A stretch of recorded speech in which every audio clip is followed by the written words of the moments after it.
Boa noite. Vocês que têm nos acompanhado,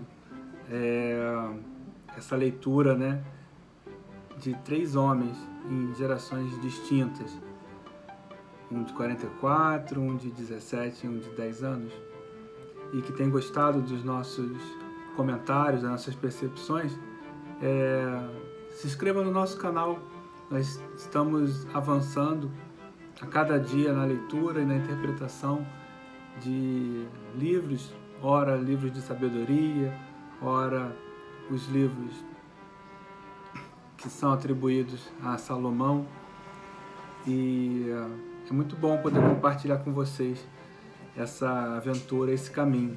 Deixe seu like, se inscreva no canal e vamos avançar, vamos crescer, porque nosso propósito nessa terra é glorificar o nome de Deus, que Ele venha a ser exaltado e que a sua palavra, sua doce e agradável palavra, venha a transbordar em nossos corações.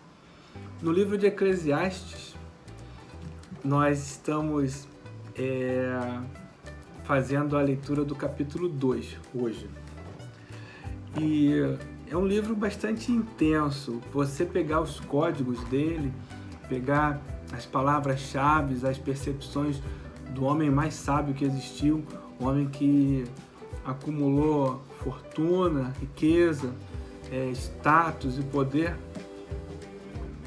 Não tem nenhuma pessoa na história que chegou próximo a Salomão.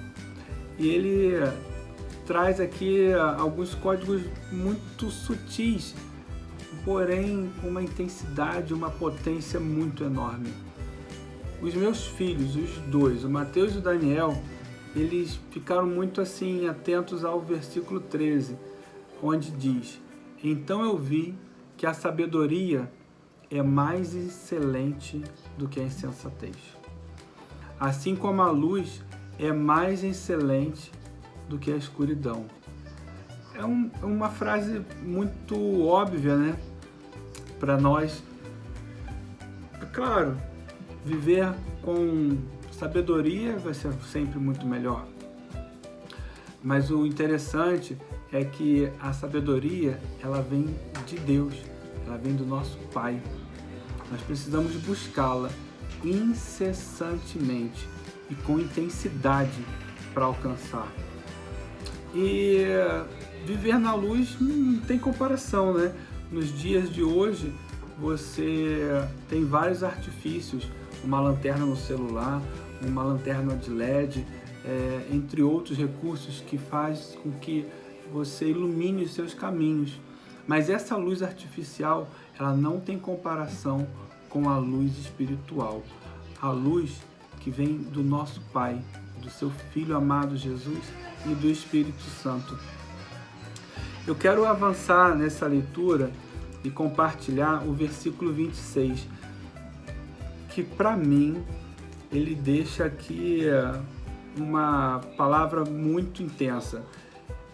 Com muito cuidado que eu quero compartilhar essa minha interpretação, essa minha percepção. Salomão, ele diz: "Porque Deus dá ao homem que é bom aos seus olhos, aqueles que agradam a Deus, Ele dá a sabedoria, o conhecimento e a alegria. Mas ao pecador, aquele que não agrada ao Pai, Ele dá trabalho para que ajunte e amontoe, e para que ele, por fim, esse homem mau que não agrada a Deus, ele por fim, ele vai dar ao que é bom perante Deus. Isso também é vaidade e angústia de espírito." E nós ficamos nessa discussão, comentando aqui, porque eles hoje, os 2 homens de 17 e de 10 anos, eles estão numa fase muito diferente da minha. Eles estão produzindo, estão crescendo, digamos assim, em conhecimento, ao adquirir,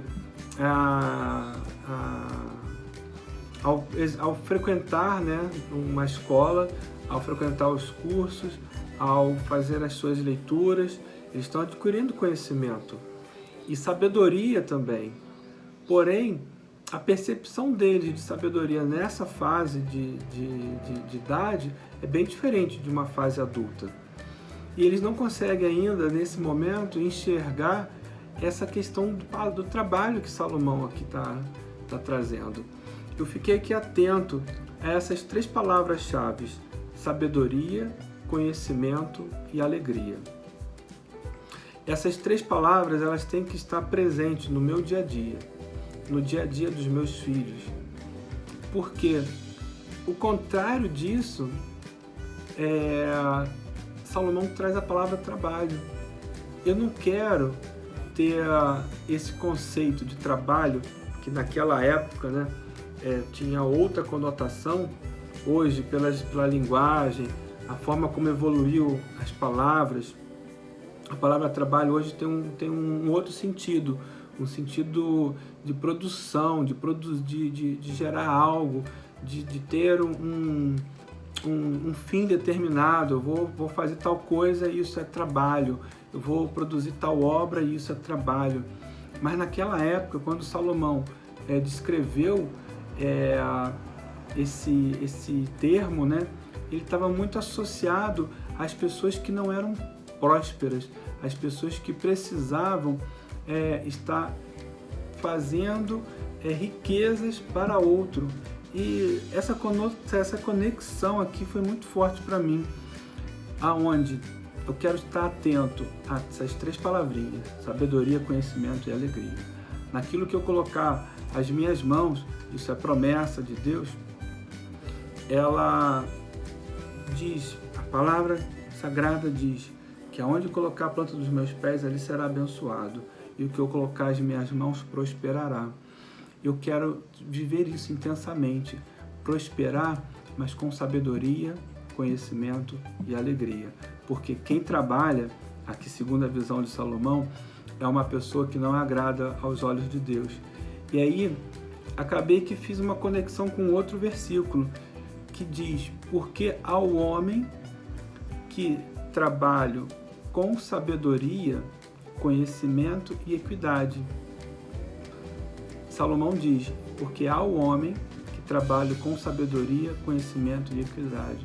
Contudo, deixará o seu trabalho para ser a porção de quem nele não trabalhou. Isso também é vaidade e grande mal.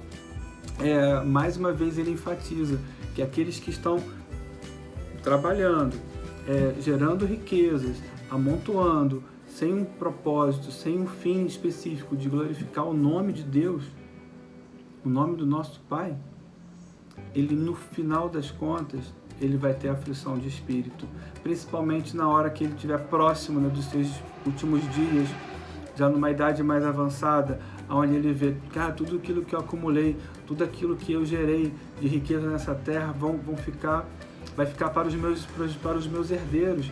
E o que meus herdeiros vão fazer com isso? Quantas histórias nós temos observado de pessoas que receberam fortunas e em pouco tempo aquela fortuna se desfez. Ao invés dele multiplicar, dele transbordar, dele fazer com que essas sementes deem mais e mais frutos, assim como foi falado, né, na parábola que Jesus diz sobre os talentos, que nós devemos multiplicar, e isso é bom e agradável aos olhos de Deus, aos olhos do nosso Pai.